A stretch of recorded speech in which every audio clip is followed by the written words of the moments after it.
Hello everyone, मैं हूं कामरान चौधरी और आप देख रहे हैं chemistry with Kamran. Last lecture में हम लोगों ने डिस्कस किया था आपके कंडीशंस ऑफ इक्विलिब्रियम को और ली-शैट्रल्स प्रिंसिपल को। फिर हमने उसके बाद डिस्कस किया था कि अगर आप किसी भी केमिकल रिएक्शन जो कि इक्विलिब्रियम में है, अगर आप उसकी कंसंट्रेशन मीन्स के उसके रिएक्टेंट्स या प्रोडक्ट्स की अमाउंट इंक्रीज करते हैं या डिक्रीज करते हैं, देन आपके जो केमिकल रिएक्शन है उस पर क्या इफेक्ट होगा, आपके इक्विलिब्रियम पे क्या इफेक्ट होगा, वो किस तरफ शिफ्ट होगा। ठीक है, उम्मीद है आप लोगों को बड़े अच्छे से समझ आ गया होगा। आज हम डिस्कस करने जा रहे हैं कि व्हाट अबाउट टेम्परेचर। जब आप किसी भी केमिकल रिएक्शन जो कि इक्विलिब्रियम में है, अगर आप उसके टेम्परेचर में चेंजिंग लेकर आते हैं, मींस के चेंज कैसे लेकर आ सकते हैं, या उसको इंक्रीज कर सकते हैं या डिक्रीज कर सकते हैं।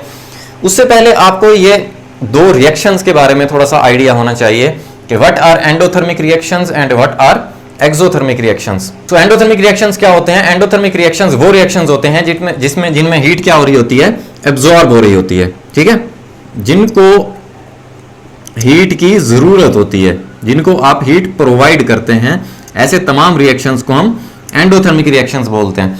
अगर आप एंडोथर्मिक रिएक्शन की अगर मैं आपको जनरल से एग्जांपल बताऊं, जैसे किसी भी चीज की बॉइलिंग का जो प्रोसेस है, ठीक है, किसी भी चीज को जब आप बॉयल करते हैं या हीट करते हैं तो आप क्या कर रहे होते हैं, बेसिकली आप उसको हीट एनर्जी प्रोवाइड कर रहे होते हैं, उसका टेम्परेचर इंक्रीज कर रहे होते हैं। ठीक है, तो इस तरह के रिएक्शंस जो हैं वो क्या होंगे, एंडोथर्मिक रिएक्शंस होते हैं।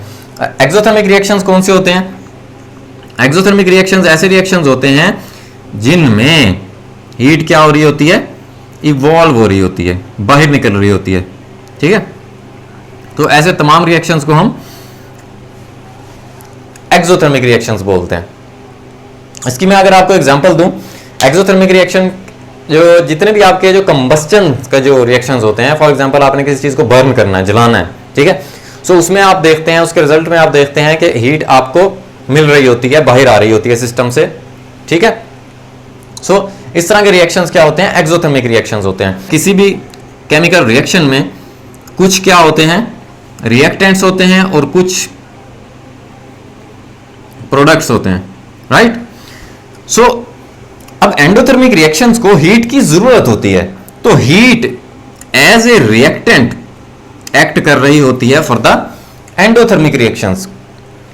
अब जब आप एक ऐसे केमिकल रिएक्शन जो कि एंडोथर्मिक रिएक्शन है, जब आप उसको हीट प्रोवाइड करेंगे, इट मींस कि आप देखें, मैंने आपको अभी बताया कि हीट एंडोथर्मिक रिएक्शन के लिए एज ए रिएक्टेंट के तौर पे एक्ट कर रही होती है।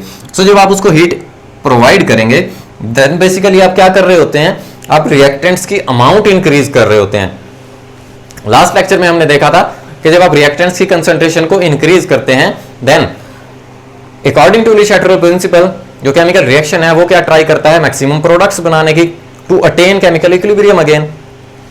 सो इसी तरह जब एक एंडोथर्मिक रिएक्शन में जब आप हीट को इंक्रीज करते हैं, then it means you are increasing the reactants. So जब रिएक्टेंट्स ज्यादा हो जाएंगे, सो वो क्या कोशिश करेंगे, ज्यादा से ज्यादा प्रोडक्ट्स बनाने की कोशिश करेंगे ताकि आपका केमिकल रिएक्शन जो है वो दोबारा इक्विलिब्रियम अटेन कर सके। सो आप कह सकते हैं कि bye increasing the temperature of A endothermic reaction, your equilibrium will shift towards right. ठीक हो गया, ये चीज क्लियर हो गई होगी अब आपको। इसी तरह देखें, अगर आप टेम्परेचर को डिक्रीज कर रहे हैं, हीट को डिक्रीज कर रहे हैं, सो इट मींस कि you are decreasing the amount of the reactants. So जब आप टेम्परेचर को डिक्रीज करेंगे, then your equilibrium will shift towards left. क्यों लेफ्ट पे शिफ्ट होगी? क्योंकि हीट कम करने से, टेम्परेचर कम करने से ओवरऑल रिएक्टेंट्स की अमाउंट आपके पास कम हो जाएगी, प्रोडक्ट्स की अमाउंट ज्यादा हो जाएगी। Then maximum products will try to make maximum reactants. तो आपका इक्विलिब्रियम कहां पर शिफ्ट हो जाएगा? लेफ्ट साइड पे शिफ्ट हो जाएगा। इसी तरह जब आप एक्सोथर्मिक रिएक्शंस की बात करते हैं, आप बात करते हैं कि एक्सोथर्मिक रिएक्शन में हीट इवॉल्व हो रही होती है। इट मींस कि heat as a product act कर रही होती है for the exothermic reactions, right. So अब आप देख लें कि जब आप टेम्परेचर को इंक्रीज करते हैं इट मीन्स कि आप प्रोडक्ट्स की अमाउंट को इंक्रीज कर रहे हैं, ठीक है। सो आपका इक्विलिब्रियम जो है वो किस तरफ शिफ्ट हो जाएगा, टूवर्ड्स लेफ्ट, ठीक है। अब आपको समझ आ रही होगी कि लेफ्ट साइड पे क्यों शिफ्ट होगा, क्योंकि ओवरऑल प्रोडक्ट्स की अमाउंट ज्यादा हो रही है, तो रिएक्टेंट्स मैक्सिमम बनाने के लिए आपका इक्विलिब्रियम लेफ्ट साइड पे शिफ्ट हो जाएगा। इसी तरह जब आप डिक्रीज करते हैं टेम्परेचर या हीट को for the exothermic reactions, then जो इक्विलिब्रियम है वो शिफ्ट हो जाएगा टूवर्ड्स राइट। जब आप डिक्रीज करेंगे टेम्परेचर को, इट मींस कि you are decreasing the amount of product, तो आपके पास रिएक्टेंट्स ज्यादा हो जाएंगे। So reactants will try to make more and more products to attain the equilibrium again. अब हम देख लेते हैं आपके केमिकल इक्विलिब्रियम पे प्रेशर और वॉल्यूम का इफेक्ट, ठीक है। अब यहां पे आप देख रहे हैं कि मैंने एक केमिकल रिएक्शन लिखा हुआ है, preparation of ammonia which is Haber process. इसमें 1 mole of nitrogen and 3 moles of hydrogen gas ये रिएक्ट करके 2 मोल्स ऑफ अमोनिया बना रहे हैं, या आप इसको ऐसे भी बोल सकते हैं कि 1 molecule of nitrogen and 3 molecule of hydrogen are making 2 molecules of ammonia gas. ये चीज आपको समझ आ गई होगी। अब आप देख रहे हैं कि 1 एंड 3 टोटल 4 मोल्स मिलकर 2 मोल्स अमोनिया के बना रहे हैं। अभी आपको इतना क्लियर हो गया होगा। अब देखें, ये हमारे पास कोई भी एक क्लोज्ड कंटेनर है। अब अगर आप इस कंटेनर पे गौर करें, देन यहां पे प्रेशर कम है और वॉल्यूम क्या है इसका, ज्यादा है। अगर आप कंपेयर करो इसको इस कंटेनर से, कि प्रेशर यहां पर इंक्रीज हो गया और वॉल्यूम क्या हो गया, डिक्रीज हो गया, राइट। सो ऑटोमेटिकली देखें, अब प्रेशर और वॉल्यूम के दरमियान आपको रिलेशन क्लियर हो रहा होगा कि प्रेशर और वॉल्यूम के दरमियान इनवर्स रिलेशन होता है कि अगर आप एक चीज को इंक्रीज करते हैं देन दूसरी चीज डिक्रीज हो जाती है, अगर आप दूसरी चीज को इंक्रीज करते हैं देन पहली चीज डिक्रीज हो जाती है। ठीक हो गया। अब देखें, अगर आप प्रेशर को इंक्रीज करते हैं, ठीक है, ये आपने प्रेशर को इंक्रीज कर दिया, अब आपका जो ओवरऑल केमिकल इक्विलिब्रियम है वो डिस्टर्ब हो गया। अब जो आपने चेंज लेकर आए हैं, क्या चेंज लेकर आए हैं, प्रेशर इंक्रीज किया और वॉल्यूम डिक्रीज हो गया। अकॉर्डिंग टू ली शैट्रल्स प्रिंसिपल, ये केमिकल रिएक्शन आपके इस चेंज को अपोज करेगा। ये अपोज कैसे करेगा, बाय डिक्रीजिंग द प्रेशर। अगर आपने प्रेशर को इंक्रीज किया है देन ये केमिकल रिएक्शन प्रेशर को डिक्रीज करने की कोशिश करेगा। एक ही सूरत में ये प्रेशर को डिक्रीज कर सकता है, कैसे, by decreasing the number of molecules of the mixture. ठीक है, अगर ओवरऑल इस मिक्सचर में गैस के मॉलिक्यूल्स कम हो जाएंगे देन ऑटोमेटिकली उन मॉलिक्यूल्स पे प्रेशर भी कम हो जाएगा, क्योंकि कम मॉलिक्यूल्स कम प्रेशर अप्लाई करते हैं और ज्यादा मॉलिक्यूल्स ज्यादा प्रेशर अप्लाई करते हैं। अब होगा क्या, अब आपको नजर आ रहा है कि बाय इंक्रीजिंग द प्रेशर आपने एक ऐसा केमिकल रिएक्शन जो कि इक्विलिब्रियम में था, आपने उसका प्रेशर इंक्रीज कर दिया, ये इंक्रीज हो गया। अब इसने प्रेशर को डिक्रीज करना है। डिक्रीज कैसे करना है, नंबर ऑफ मॉलिक्यूल्स कम करके। अगर आप इस रिएक्शन पे गौर करें, यहां पे 4 मोल्स हैं, ये 4 मॉलिक्यूल्स हैं रिएक्टेंट्स वाली साइड पे।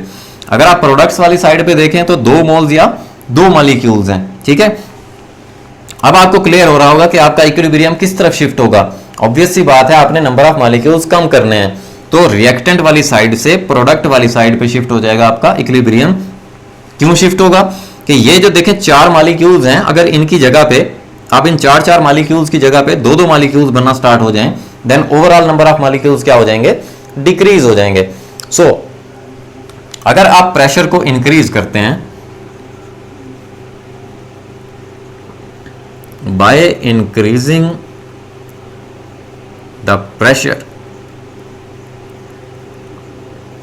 ठीक है, सो हो क्या रहा है, आप देखें कि आपका equilibrium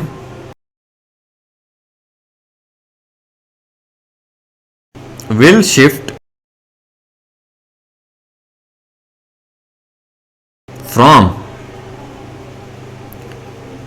higher number of moles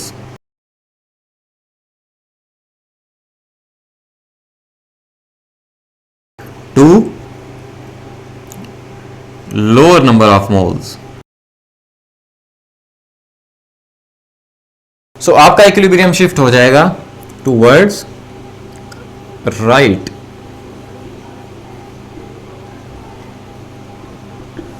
ठीक है। अच्छा आप देखें, ये हम बात कर रहे हैं इस रिएक्शन के लिए।